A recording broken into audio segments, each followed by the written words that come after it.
अस्सलाम वालेकुम नाज़रीन, यास्मीन तैयबी आपकी खिदमत में हाज़िर है।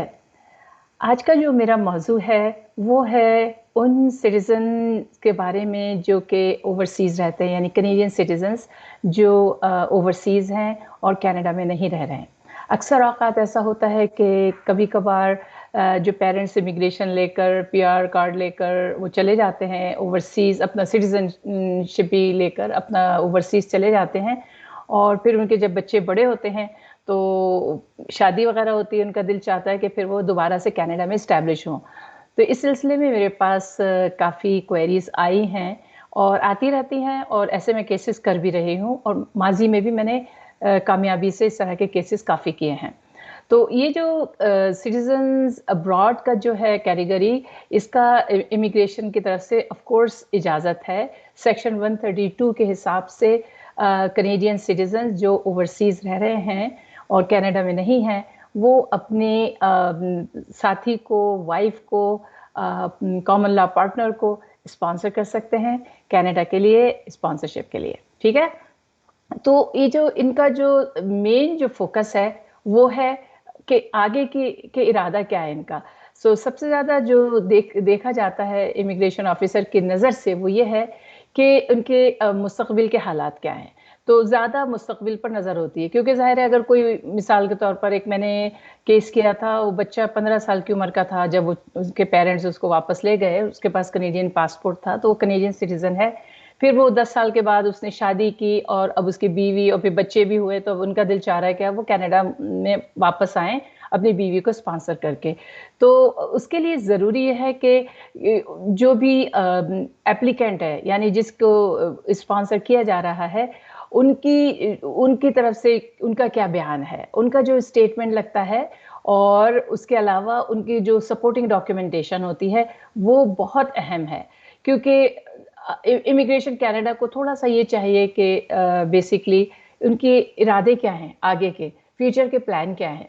तो उसको साबित करने के लिए बहुत ज़्यादा दस्तावेज़ात और डॉक्यूमेंटेशन की ज़रूरत पेश आती है और इस बात पर ज़ोर इस बात पर दिया जाता है कि जब एप्लीकेंट कैनेडियन पीआर बन जाएगा या परमानेंट रेज़िडेंट बन जाएगा, तो पूरे उनकी फैमिली यानी हस्बैंड वाइफ और अगर बच्चे हैं शामिल, तो उनका इरादा कनाडा में मुस्तकिल रहने का है और सिर्फ़ इस वजह से नहीं कि उनको कैनेडियन इमिग्रेशन मिल जाए या पीआर मिल जाए और वो यहाँ ना आएँ।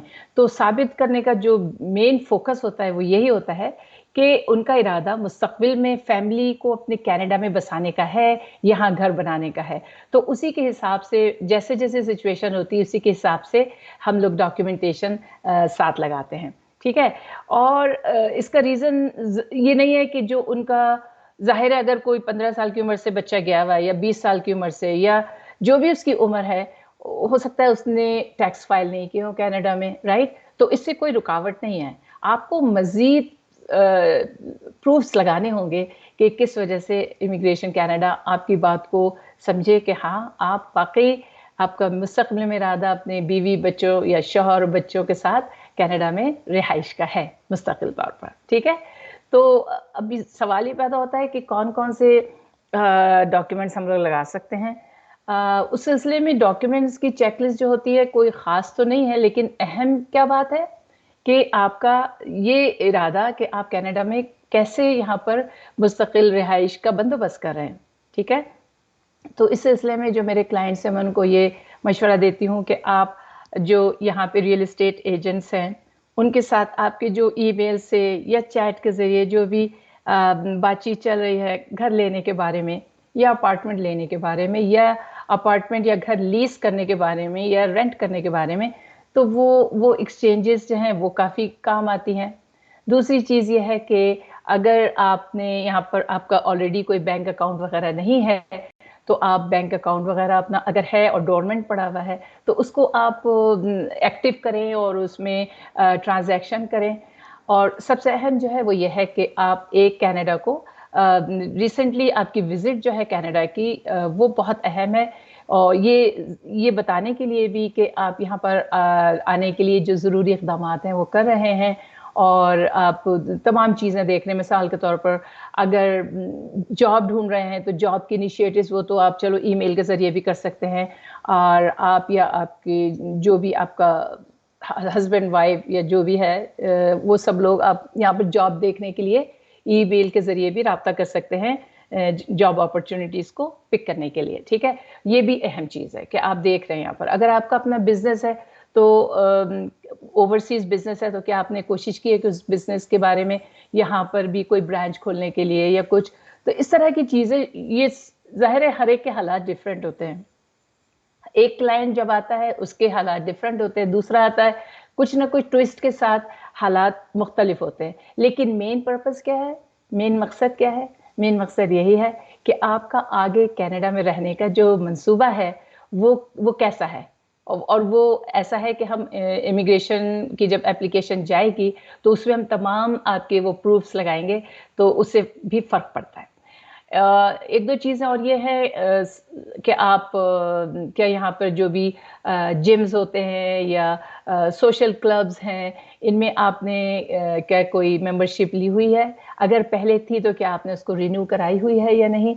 ये तमाम चीज़ें बहुत अहम हैं, और इसके बाद हम केस फाइल करते हैं। अल्हम्दुलिल्लाह मैंने जो भी माजी में और अभी भी जो केस मेरे चल रहे हैं, और उनको मैंने यही तमाम हिदायत दी हैं, और उनका इरादा है कि वो इंशाल्लाह कनाडा आके सेटल होंगे।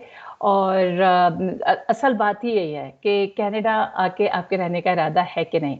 गो के कोई ऐसा कानून नहीं है कि जो आपको कहे कि नहीं आप वापस नहीं जा सकते, लेकिन हत्तुल इम्कान जो ऑफिसर्स होते हैं वो इस चीज़ पे गौर करते हैं कि इनकी इंटेंशंस कितनी हैं, ठीक है, उसके हिसाब से। और यहाँ पर आके इस्टेब्लिशमेंट में मुश्किल तो नहीं होगी, और ये कपल जो है या इनकी जो पूरी फैमिली है, क्या ये कनाडा में सही तौर से इस्टेब्लिश अपने आप को कर पाएंगे, फाइनेंशियली, सोशली, एवरीथिंग।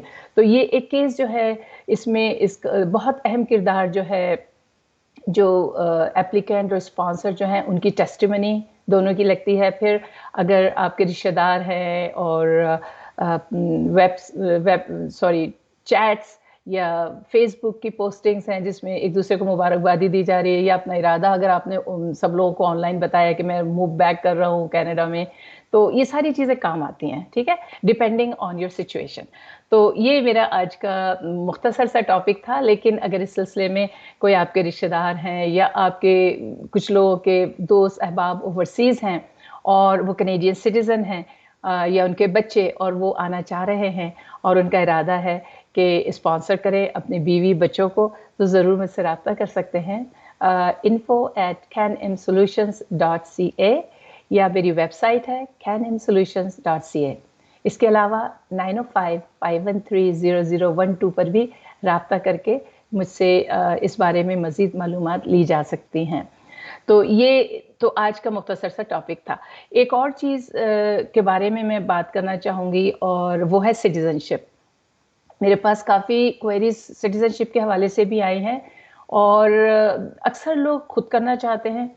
बिल्कुल ठीक है, खुद से कीजिए, लेकिन कभी-कभार उन लोगों को कहीं न कहीं एक छोटी-सी चीज़ के क्लैरिफ़िकेशन के लिए मशवरे की ज़रूरत होती है कि क्या अगर हम कनाडा से 5 साल से या 4 साल से हम गए ही नहीं हैं, तो क्या हमें फिर भी पुलिस सर्टिफ़िकेट चाहिए, या हमने नोटिस ऑफ असेसमेंट हमारे पास नहीं है, वग़ैरह, वग़ैरह। जो भी एक कोई ना कोई रोड ब्लॉक अगर आ जाता है, तो आप गो के खुद से भी कर रहे होते हैं, आपको एक लगता है कि किसी प्रोफेशनल से एक मशवरा ले लिया जाए ताकि आपका केस स्मूथली दाखिल किया जा सके, और जो आप खुद से ही कर रहे हैं या अगर आप चाहेंगे कि हमारी फ़र्म उसको करे, तो बिल्कुल आप मुझसे रब्ता कर सकते हैं। वही मेरी ईमेल है info@canmsolutions.ca, और फ़ोन के ज़रिए भी 905-513-0012। ट्रांसलेशन के हवाले से भी थोड़ी-सी बातचीत कर लेती हूँ।